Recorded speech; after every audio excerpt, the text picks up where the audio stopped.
Teaching methods पे हम बात करते हैं। जैसा कि हमने साइकोलॉजिकल प्रिंसिपल्स ऑफ टीचिंग पे बात की, अभी हम टीचिंग मेथड्स पे बात करते हैं। इससे पहले हम लर्निंग के मुख्तलिफ प्रिंसिपल्स को देखते हैं।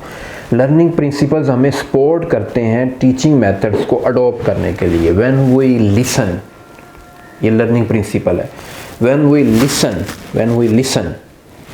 Listen we forget, when we see we understand, When we do, we remember।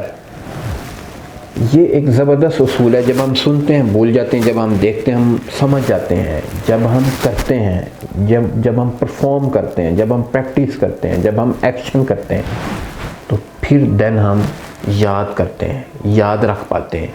अगर हमने सिर्फ देखा, डेमोस्ट्रेशन किया टीचर ने और स्टूडेंट ने देखा, तो वो अंडरस्टैंड तो कर पाएंगे, याद नहीं रख पाएंगे। तो जब तक कोई चीज़ याद नहीं रहती उस वक्त तक हम किसी सूरत में वो टीचिंग को इफ़ेक्टिव नहीं बना सकते। इसको हम इस तरह भी लेकर जा सकते हैं कि I do and you see, मैं करूँगा और स्टूडेंट्स देखेंगे।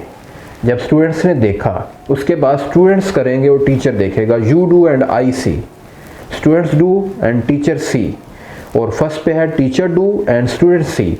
तो जब इस सी और डू के फार्मूले को बार बार प्रैक्टिस के रूल को लेकर आते हैं तो ये टीचिंग मेथड्स में सपोर्ट करता है। तो जब ये जहन में चीज़ होगी कि स्टूडेंट्स किस तरह याद रखते हैं, किस तरह अंडरस्टैंड करते हैं, किस तरह भूल जाते हैं, तो हमारे लिए टीचिंग मेथड्स को अडॉप्ट करना बहुत ही आसान होता है। तो सबसे पहले हम टीचिंग मेथड्स को यूज़ करते हुए आपसे शेयर करते हैं लेक्चर मेथड। लेक्चर मेथड यकीनन आप समझते हैं क्या होता है, जिसमें टीचर बोलता है और स्टूडेंट सुनते हैं। टीचर बात करता है और स्टूडेंट सुनते हैं। इसमें जिन फीचर्स को हम जहन में रखते हैं कि जब ऑडियंस की तादाद बहुत ज़्यादा होती है तो इस मेथड को हम यूज़ करते हैं। जब स्टूडेंट्स का लेवल थोड़ा हाई होता है तो लेक्चर मेथड को हम यूज़ करते हैं। टाइम थोड़ा होता है तो लेक्चर मेथड ज़्यादा इफ़ेक्टिव होता है, और जब टाइम शॉर्ट होता है तो लेक्चर मेथड को हम यूज़ करते हैं ताकि थोड़े टाइम में ज़्यादा मालूमात दे सके। स्टूडेंट्स का और पार्टिसिपेंट्स का लेवल ज़्यादा इंटेलेक्चुअल है तो हम थोड़े टाइम में ज़्यादा बोल कर इंफॉर्मेशन शेयर कर देते हैं। अगर टीचर इसको ज़्यादा कम्युनिकेशन की स्किल को यूज़ करते हुए वॉइस को, जेस्चर को, कम्युनिकेशन के मुख्तलिफ टूल्स को और टेक्निक्स को यूज़ करता है तो भी हम स्टूडेंट्स की लर्निंग को बढ़ा सकते हैं। तो लिहाजा लेक्चर मेथड में ज़रूरी है कि टीचर ज़्यादा अट्रैक्टिव उसको बनाएं और ज़्यादा एग्जांपल्स को कोड करे ताकि टीचर अपनी इंफॉर्मेशन, अंडरस्टैंडिंग को स्टूडेंट्स तक ट्रांसफ़र कर सके।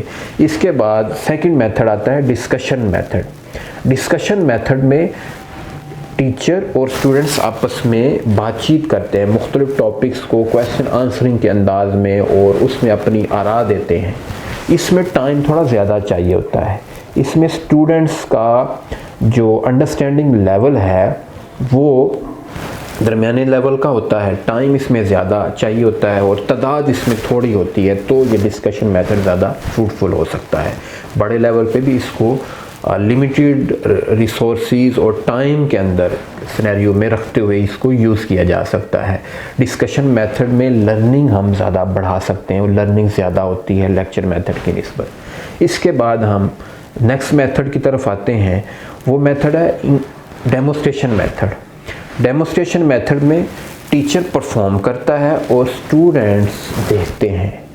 लेक्चर मेथड में टीचर बोलता है, स्टूडेंट्स सुनते हैं, और डेमोस्ट्रेशन मेथड में वही काम मिसाल के तौर पर सर्कल, तो स्टूडेंट्स ने ऐसे सामने आपने सर्कल बनाया, आपने छोटे स्टूडेंट्स उनके हमने बात कर रहे हैं स्लो, फास्ट, तो ये मुख्तलिफ चीज़ों का परफॉर्म कर रहे हैं, डेमोस्ट्रेट कर रहे हैं। अप, डाउन, तो ये मुख्तलिफ चीज़ों को डेमोस्ट्रेट कर रहे हैं। बिल्कुल छोटी और इनिशियल लेवल की एग्जांपल्स को मैं यूज़ कर रहा हूँ। तो जब हम स्टूडेंट्स के सामने डेमोस्ट्रेट करते हैं तो स्टूडेंट्स इसको समझ जाते हैं।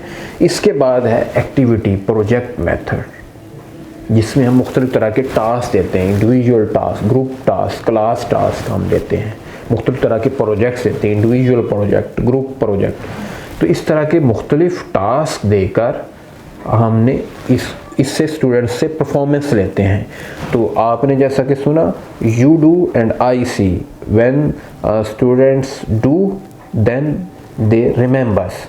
जब स्टूडेंट्स करते हैं तो उसको मेमोराइज कर लेते हैं, रिमेंबर कर लेते हैं। तो इसलिए डेमोस्ट्रेशन मेथड के बाद डूइंग, एक्टिविटी, प्रोजेक्ट मेथड को हमें ज़रूर अपनी लाइफ में इंसर्ट करने की ज़रूरत है।